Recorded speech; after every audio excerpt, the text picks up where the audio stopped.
Y entonces me di cuenta que unos cíclopes estaban golpeando muy fuerte a un niño de más o menos unos 12 años, era muy joven.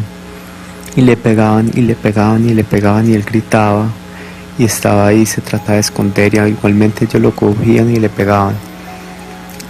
Y entonces yo pensé dentro de mí, pero ¿por qué le están pegando a este joven? ¿Qué ha hecho él? Y en ese momento se abrió como una imagen en mi mente, no sé, pude ver en una pantalla que ese joven le pegaba a muchos niños menores que él y les pegaba y los lanzaba por una cascada, por una quebrada y les pegaba y les pegaba y les pegaba.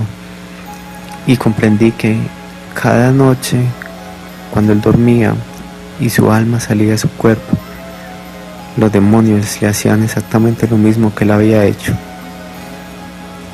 Comprendí que todos, absolutamente todos nosotros, cada vez que dormimos, salimos de nuestro cuerpo y tenemos que enfrentar ese mundo espiritual. Es una lucha verdadera. Pero cuando la gente vuelve, cuando todos volvemos a nuestro cuerpo, se nos olvida todo lo que vivimos en ese mundo. Entonces, yo vi cómo le pegaban y yo estaba un poco asustado y comprendí cuando me toqué la frente que yo también tenía esa mancha de sangre y por eso esa sombra no me había podido tocar. Esa era la sangre de Jesús que cubre a todas las personas cuando creen en Él. Ese sacrificio que Él hizo, que trasciende todo el tiempo, se derrama sobre las personas que lo aceptan y viven conforme a sus mandamientos. Son los protegidos de Dios. Entonces vi una multitud impresionante de blanco, vestidos de blanco, pero noté algo peculiar, es que sus ojos estaban completamente desorbitados y todos iban en pos de un ídolo y todas esas personas caminaban y caminaban y caminaban, pero se tropezaban unos con otros. Entonces yo no sabía por qué estaba pasando eso. Luego comprendí que el vestido blanco significaba que ellos pensaban que estaban siguiendo lo correcto, pensaban que estaban en santidad, pero estaban adorando a un Dios que no era el verdadero. Estaban adorando a un Dios a su propia conveniencia, estaban adorando a un Dios ajeno y se estaban justificando a sí mismos y solo eran ciegos que tropezaban unos con otros. Yo supe eso dentro de mí, pero lo que Dios me mostraba era que orara por ellos más que juzgarles. Entonces en ese momento volví a mi cuarto, brinqué de la cama y lo primero que hice fue abrir la puerta de la alcoba contigua y evidentemente encontré a mi primo en la misma posición que lo había visto. Y al otro día, cuando hablé con mi tía acerca de ese joven y se lo escribí tal cual era, y ella se asustó porque ese joven iba a las clases dominicales de él y este joven realmente sí le pegaba a los niños. Con esto confirmé que esa visión había sido verdadera y había sido cierta. Podemos encontrar en la palabra de Dios en Jeremías 33:3: clama a mí y yo te responderé y te enseñaré cosas grandes y ocultas que tú no conoces. Esto fue sacado de una Biblia versión Reina Valera 1960, pero también deseo leer la versión de la Iglesia Católica, de esa Biblia grande que todos tenemos en casa. Dice: invócame y yo te oiré benigno y te declararé cosas grandes y ciertas que tú ignoras. Me gusta mucho esta versión porque hay algo impresionante aquí. Dice: y yo te oiré benigno. Con esto siento que para que Dios le muestre estas cosas a uno hay que cumplir con un requisito primeramente, y es el seguirle a Él. tratar de seguirlo, de purificarse, de creer en Jesús. Y entonces, cuando realmente le hayamos creído por medio de nuestras obras, es que le abrimos esa puerta a Él y Él nos puede mostrar todo esto. Yo sé que cuando nosotros dormimos, nosotros visitamos lugares.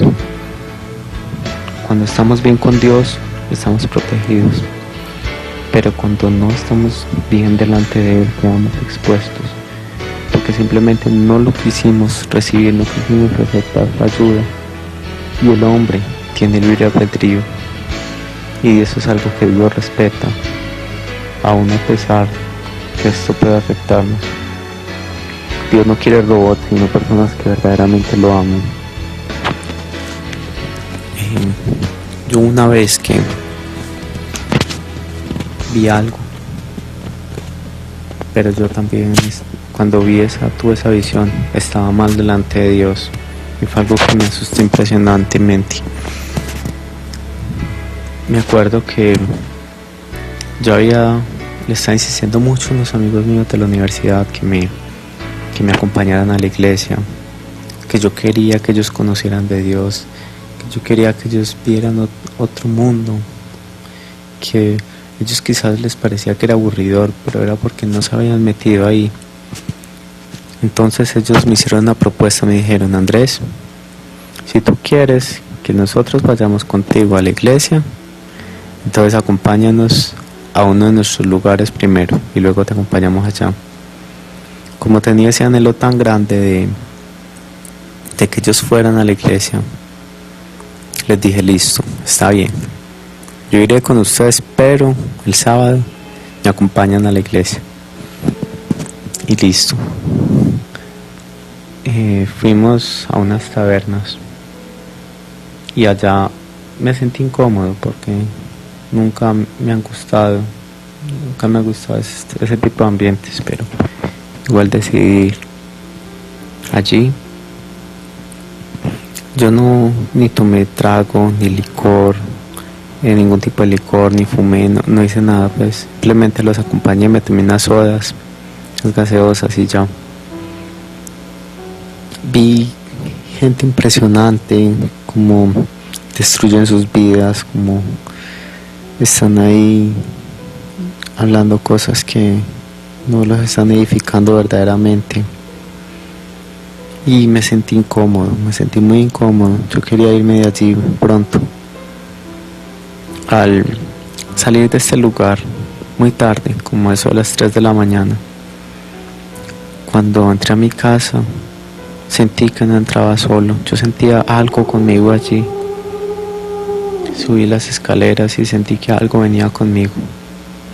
No es que yo me esté volviendo loco, me estuviera volviendo loco, sino que a raíz del accidente quedó un portal abierto en mí. Y a veces, no siempre, he podido sentir cosas del mundo espiritual, porque yo lo experimenté de una forma muy fuerte. Y entonces yo sentía unos pasos. Y cuando me fui a dormir, tenía tanto sueño que ni siquiera oré. Simplemente me recosté. Y esta vez nuevamente me empecé a sentir doble. Pero ya no era como si me estuviese saliendo hacia arriba, sino hacia abajo. Y empecé a resbalarme como una especie de túnel oscuro. Y me resbalaba y yo quería como escalar, pero todas esas paredes eran resbalosas. Y yo empecé a clamar: Jesús, Jesús, ayúdame, pero solamente se escuchaba como un eco. No se escuchaba nada, solo era un eco allá impresionante. Hasta que logré caer en una parte firme. Yo sabía que donde había caído aún seguía bajando más, porque donde caí no había fuego.